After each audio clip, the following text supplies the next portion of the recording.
These are the questions that ultimately led me to a practical aspect. The practical aspect was I by sheer random chance got the job at the Little Professor Book Center. Actually, it was a husband-wife team, and the wife was interviewing and said, I offered a job to a fella. He's going to be coming in later today. I came in later that day. The husband did me a quick interview and said, yeah, I like you. I agree. You have the job. Turns out I wasn't the guy. But the husband didn't want to fire me. So that means you did a really good interview. Yeah, and it turns out that the other guy had also had actually accepted another position. So perfect. it is weird sort of kismet that brought me to the Little Professor Book Center. Right. And it was at that point in time that I began to realize, just what words contain. More than just. It was the time I began to, because I simply had an opportunity to explore literature from different cultures, literature from different time periods, different literature across the United States. I'll tell you, it's a lot of people will argue vociferously with me, and this is where you're going to get all sorts of negative comments. I personally think The Great Gatsby sucked. It was a horribly written book. That's fine. You're allowed to share that on this. Yeah, I'm okay with this. But it was the book for the time. It defined a generation. And so you have this huge generation who are saying, that's me, that's my experience. It's like with Gen Xers in The Breakfast Club. If you look at The Breakfast Club as a movie, it's horrible. Now you're really going to get some. I know, this is where I'm really going to get it. It's horribly written, it's horribly acted, but every Gen Xer who watches it is like, that's me. That's my experience. Oh gosh, I think we're gonna have people who are my generation that was growing up in like the 2000s. It's gonna be like a Michael Bay Transformers movie. Like, right. That's my generation's art. Oh gosh, maybe art is dying. I don't know. Well, no, but the thing is art is culture, and so it's one of those things you can see. The great thing about coming at it from the outside is that you can learn to see it from the inside, but you can also view it from the outside. And then since you can learn 2 viewpoints, you can learn 3 or 4. Oh, of course. And that's one of the things that I always find absolutely delicious when I see it in movies, or these days games or online games are the best because of the Easter eggs that people hide in there. Oh, sure. It's just that it's something they take all that culture, those cultural icons, and throw them in there just so that you have all the background reference. So when you see it, hey, I recognize that. And some of these inside jokes have been going on for like 30 years too. Right, exactly. Yeah, it is funny because video games, they're going to become one of the, I'm sure, pillars of culture, if it's not already. Oh, absolutely. Yeah. Like, good heavens, I remember I knew a fellow once, and he was into the Fortnite. He was really into Fortnite. Everyone knows Fortnite now. And he was explaining to me all the different like movies and books even that are in it now. And like, I'm pretty sure they got Sherlock Holmes fighting Thanos from Avengers Infinity War in there. Oh, yeah. Yeah.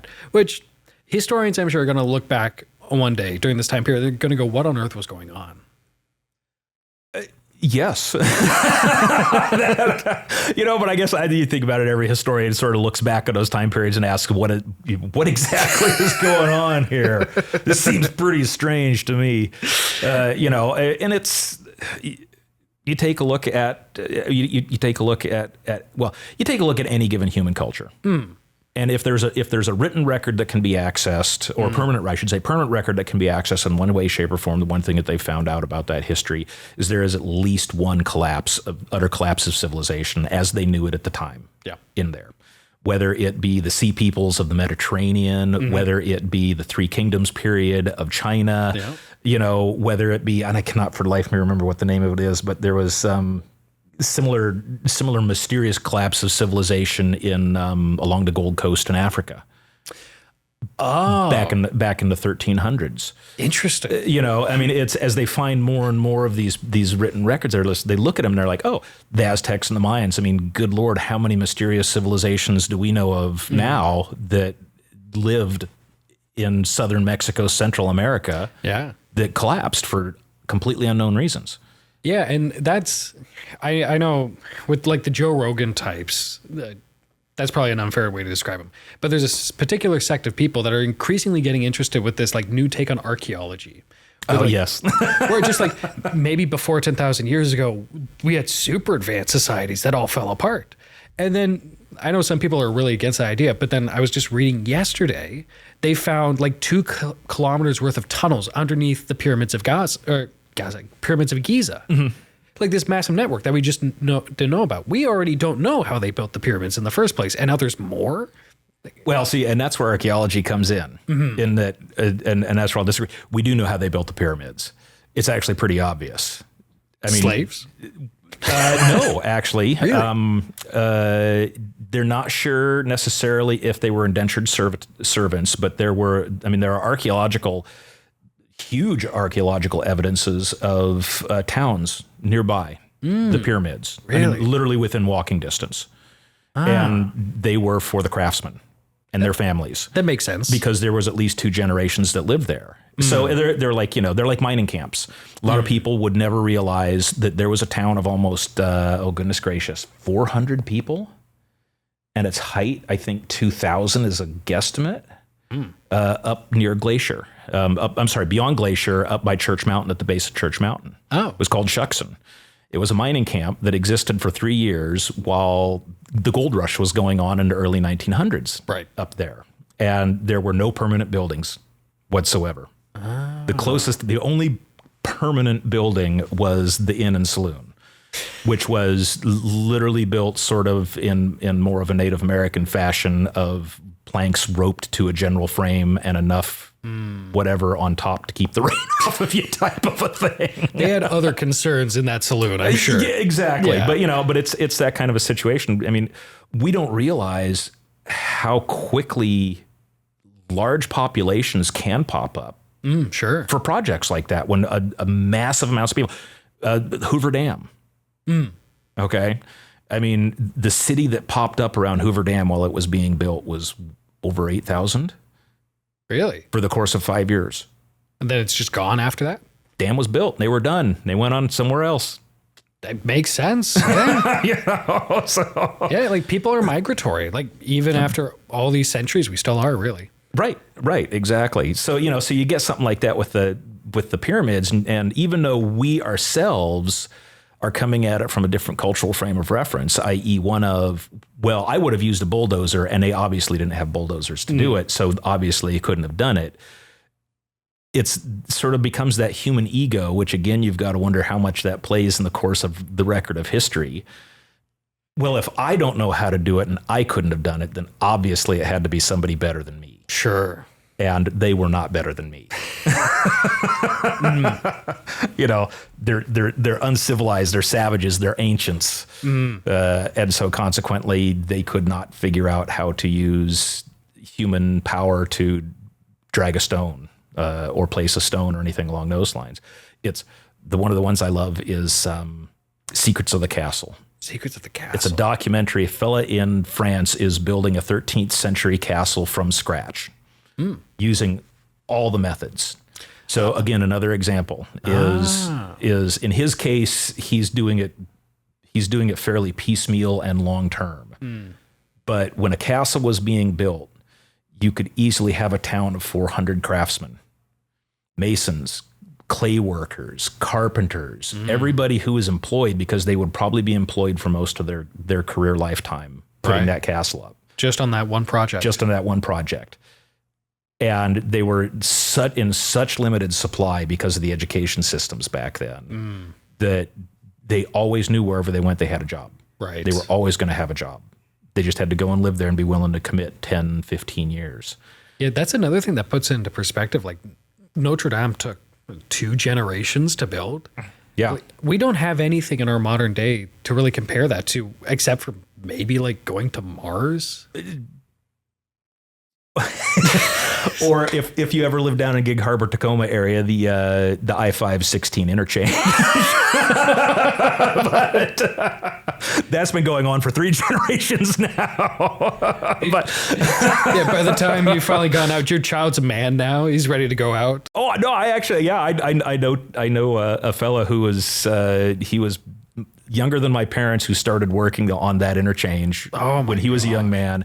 His son is now has finally retired early from working on that, and I guess the state finally said it's done, even though that they're going to start construction on the new version of it in a few years.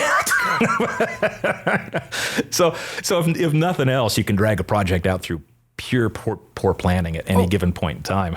Absolutely. I remember I grew up in Ottawa, capital of Canada, for anyone who's not aware, I guess. And if you ever fly into Ottawa, when you're leaving the airport, you pass this bridge, and it looks like the symbol of the city. It's this funny shaped O, and it's a walking path for people to walk over the roads if they don't have a car for whatever reason. It took them something like 15 years to build, hundreds and hundreds of thousands of dollars. And like we knew private contractors at the time. They're like, it takes like 6 months. Yeah, this shouldn't take this long at all. But I suppose that's a different issue, I guess. I don't know. Yeah, the coming back to the castle, the thing that I had learned that I never realized, because in my mind, horses in medieval times are sort of synonymous, right? Sure. Yeah. Okay, horses were for the wealthy, and they were not, if at all possible, used for labor of any type. Fields would be plowed by oxen. Horses were expensive to keep and maintain. The nobles had them. Right. For riding. And so consequently, if you needed to lift stuff, what we would think of as, get a horse and a tackle, right? Start lifting with a crane. They actually used human power. They would have these giant hamster wheels. Oh, which yeah. 4 or 5 guys would walk around in. And they geared it because the medieval world knew gears out. I mean, they knew gearing. And they would gear it so that it could, raise loads as necessary with the minimum amount of human effort. I mean, they used physics and they knew how to do it. Oh yeah, that's one of those things that people sometimes don't appreciate. It's just like, if you want to look at like the current age of humanity that we're in, it goes back like 6, 8, maybe 10,000 years. It's not a whole lot of time for us to really change. No, it's not. I mean, well, that's the thing. It's not. It is, but it isn't, because technology seems to build on itself. Oh, sure. Like exponentially so. Exactly. Right. Exactly. But in the process, the culture still has to use the technology. It was in Ian Banks going back. There's a line in his book that goes along the lines of technologic advance for races was not a straight line situation the way every race assumes it is. Right. It's actually like free climbing a wall. You get to here, you get to here, you get to here. Some pursue more of a biotechnology type aspect, others a quantum physics, and others a more mechanical aspect. But sooner or later, they all get to the top. And so you take a look at our world today. I mean, they had no electricity. And just the most simple act of using electricity would be an accession event for somebody in the Middle Ages. Oh, yeah, it changes reality as far as they're concerned. Yeah, yet most of their craftsmen were better versed in physics and geometry than you'll find of any given carpenters, masons, what we consider today's technical craftsmen. Yeah, I heard someone had a line once where AI will be like what the internet was to the last generation, only more so. And just like the internet to the last generation, the AI will only make us dumber and less efficient at everything we used to have to do ourselves. Right. Yeah, which, like, it's probably not untrue, but at the same time, you've opened Pandora's box. You have no choice but to go forward. Well, and it's also, it's like having a bigger toolbox. The hard part for us, and hopefully what AI will help us do, is begin to sort through those tools, since our box is so much bigger these days. Oh, sure. Is what is the appropriate tool for the job, and how to use it, because ostensibly that's where we don't have to do that anymore. We don't, that was the reason we invented writing, was to record things. Again, it's an adjunct memory piece. Yeah. We couldn't record enough information in oral language, in oral history. We had to write it down to create that piece. And so now AI is got to the point where indexing our information automatically for us because we now have so much written down.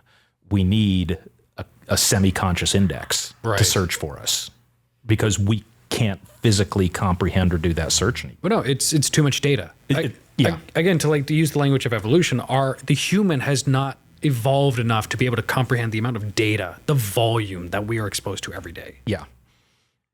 AI can, though. And exactly, AI can.